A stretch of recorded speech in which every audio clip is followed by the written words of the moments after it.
Hola, ¿qué tal amigos de YouTube? Soy su amigo KaraFRSPM, y en esta ocasión les traigo una leyenda mexicana. Leyenda. El Callejón del Muerto. Ubicación. Leyenda de Toluca, Estado de México. Fuente. Leopoldo Cincunegui III. Cuentan las leyendas populares que, al sonar las 12 campanadas de la medianoche en el doliente y melancólico reloj del convento del Carmen, un fantasma impreciso, una vaga silueta, mezcla de luz y de sombra, atravesaba el entonces cementerio, salía a la calle del Cura Merlín y torciendo por el que más tarde se llamara Callejón del Muerto, desaparecía al pisar los umbrales de un viejo y chaparro caserón bautizado por el vulgo con el título de Casa de las Ánimas.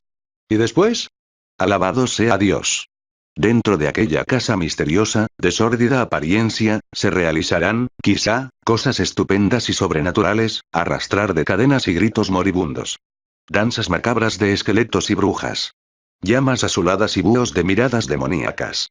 Viejas, horriblemente viejas, de rostros macilentos y colmillos muy largos, muy largos. Oscuras cuevas, apenas alumbradas por informes hogueras de canillas humanas, donde celebraríase el aquelarre. Todo misterioso, macabro, espeluznante.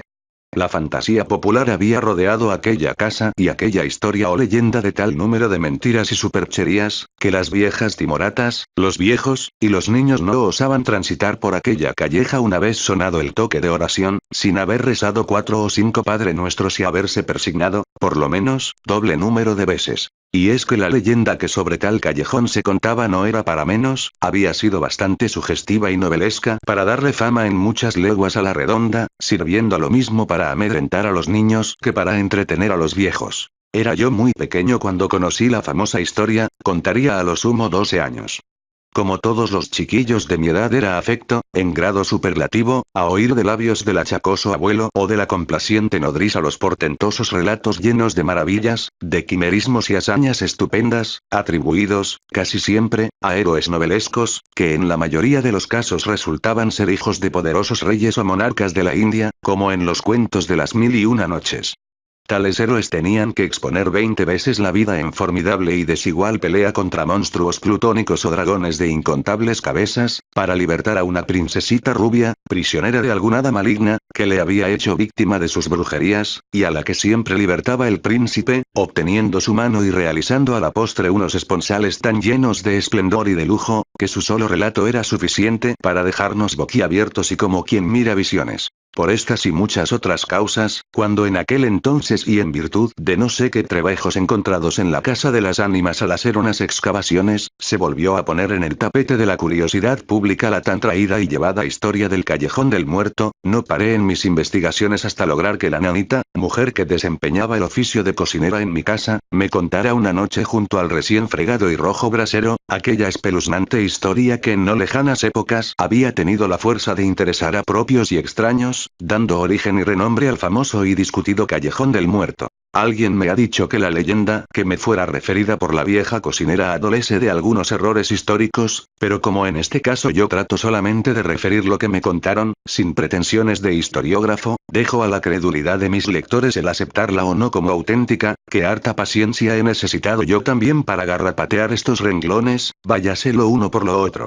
Y sin más discreciones, entramos de lleno al asunto. Allá por los años de La Llorona, cuando es fama, según los empolvados cronicones de la época, que en México pasaban cosas increíbles y asombrosas, vino a Toluca un extraño y misterioso matrimonio formado por una encantadora muchacha de tez pálida y morena, poseedora de unos ojos que, según dicen, alumbraban como luceros, y un viejo muy entrado en años, de aspecto huraño, continente airado y antipático, a quien daba marcado aspecto de ferocidad el escalofriante mirar de sus ojos mefistófelicos. Dicho matrimonio ocupó por entero una de las casitas del callejón de nuestra historia, casa que, por su lujo, por la riqueza de sus muebles y por el ambiente de misterio que rodeaba a sus moradores, pues nadie sabía quiénes eran o de dónde venían, había cautivado por completo la atención y la curiosidad de los desocupados y murmuradores vecinos del barrio del Carmen.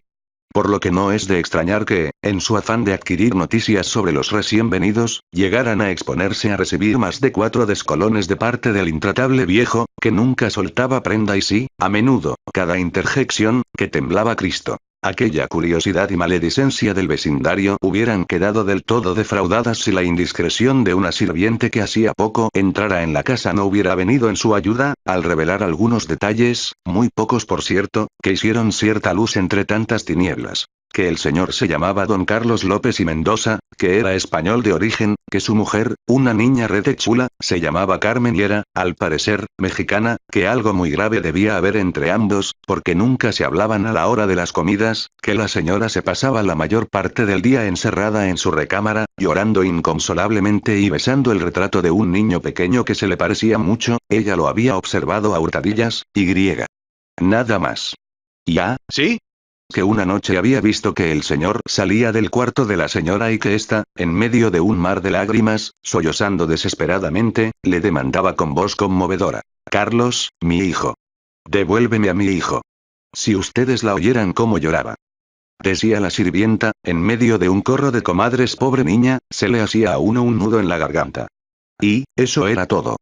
Como se comprenderá fácilmente, aquello vino a aumentar más aún la insatisfecha curiosidad de los vecinos, quienes, cada uno a su modo y según su imaginación y temperamento, fabricaron 30 historias distintas sobre los impenetrables vecinos del número 7, vecinos que, encerrados en el misterio de sus habitaciones, apuraban quién sabe qué extrañas y abracadabrantes aventuras. Así las cosas, una noche a eso de las 12, hora de los fantasmas y las brujas, un disparo, que por la estrechez del callejón debió oírse formidable, vino a interrumpir el tranquilo sueño del vecindario, haciendo que los amedrentados colindantes, todos temblorosos y a medio vestir, salieran, cada quien de su casa, como búhos en su nido, a enterarse del motivo de aquella inesperada detonación, que había sembrado el pánico y la zozobra en más de 4 espíritus pusilánimes. Poco después llegaba la policía, recogiendo de en medio de la calle el cadáver de un hombre, aparentemente y visto a la luz de las linternas de los gendarmes, joven y no mal parecido.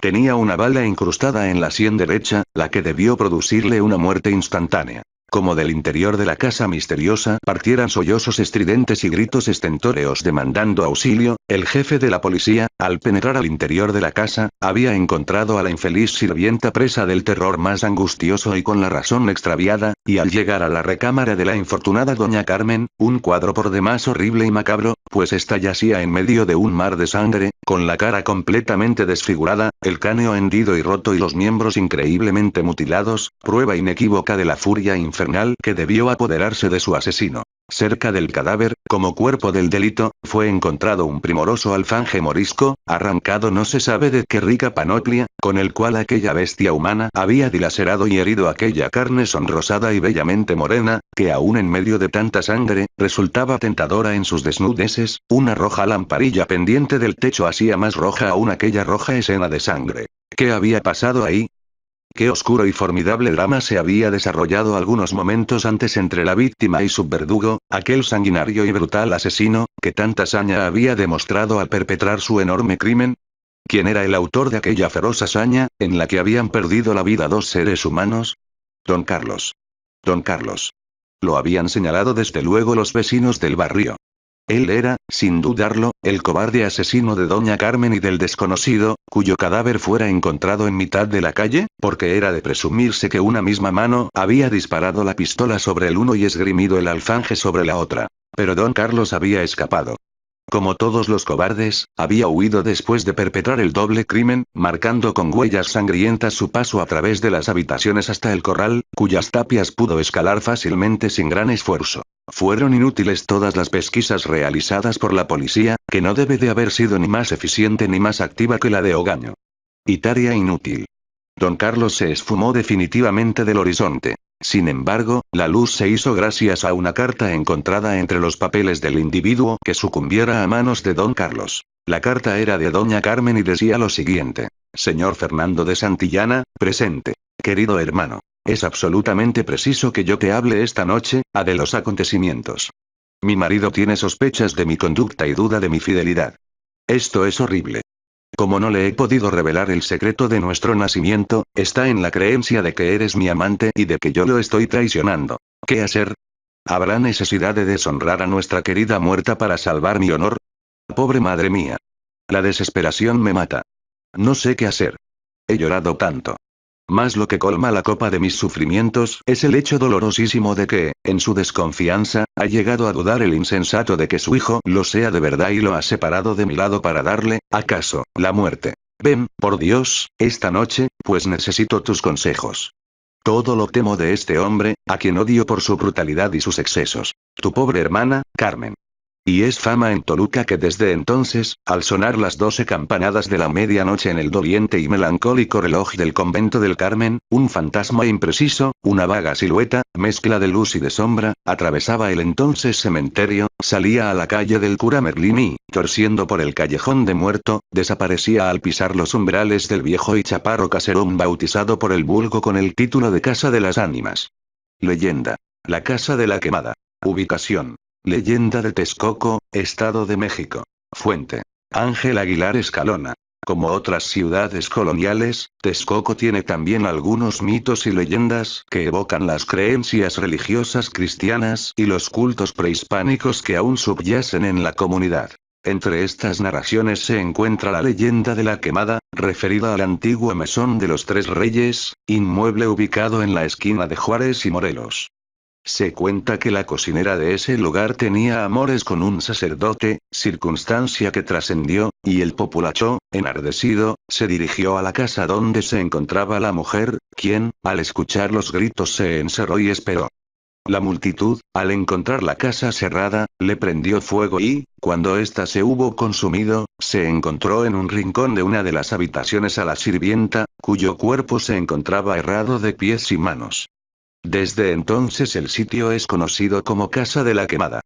Se cuenta que en la Casa del Obraje ubicada en la esquina de las calles de Degollado y Allende, antiguas calles de Rosa Inns y Cuarta del Caño, estuvo preso el capitán pirata Robert Barrett, derrocado en Veracruz el 23 de septiembre de 1568, este prestaba sus servicios al pirata John Hawkins.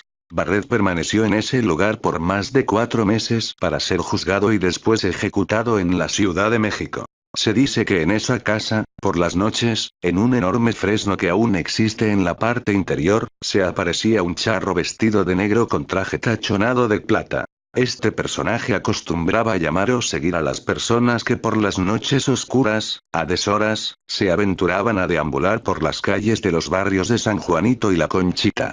Leyenda. El tesoro de la Peña de Valle de Bravo. Ubicación. Leyenda de Valle de Bravo, Estado de México. Fuente. José Castillo y Piña. Desde hace mucho tiempo se ha venido contando de generación en generación, y todas lo han creído al pie de la letra, que en la Peña del Valle de Bravo hay enterrado un valiosísimo tesoro. En tiempo de la Guerra de Independencia, los insurgentes perseguían a muerte a los españoles, quienes por lo general eran dueños de cuantiosas fortunas, extensos latifundios y ricas minas de oro y plata en completa bonanza. He aquí la historia. En el Valle de Bravo, poseedores de una gran extensión de tierra, había unos españoles sumamente ricos y que, temiendo ser presa de los terribles guerrilleros, determinaron separarse de la Nueva España para encaminarse a su patria, pero antes de hacerlo enterraron una cuantiosa fortuna en la Peña del Valle. Consumada la independencia por el gran libertador don Agustín de Iturbide, y cuando el país comenzó a vivir separado de la corona de Castilla, aquellos españoles que habían dejado sepultada enorme fortuna en la Peña del Valle enviaron a 2 personas de su confianza a México para que encaminándose a la población del Valle, buscaran en la peña aquel tesoro, y para que con facilidad dieran con él les dijeron que encontrarían como señal un enorme clavo. Aquellos españoles llegaron a México, y ya en el pueblo del Valle y más aún en la Peña buscaron con todo empeño y gran tenacidad la fortuna oculta, pero nunca la encontraron porque jamás dieron con el enorme clavo que les habían dado como señal. Por lo tanto se tiene plena seguridad de que en los ricos del Valle de Bravo denominados La Peña, permanece aún oculto aquel tesoro que dejaron escondido los riquísimos españoles. Espero les hayan gustado estas leyendas, si es así regálame un like y suscríbete para más historias así, sin más que decir, hasta pronto.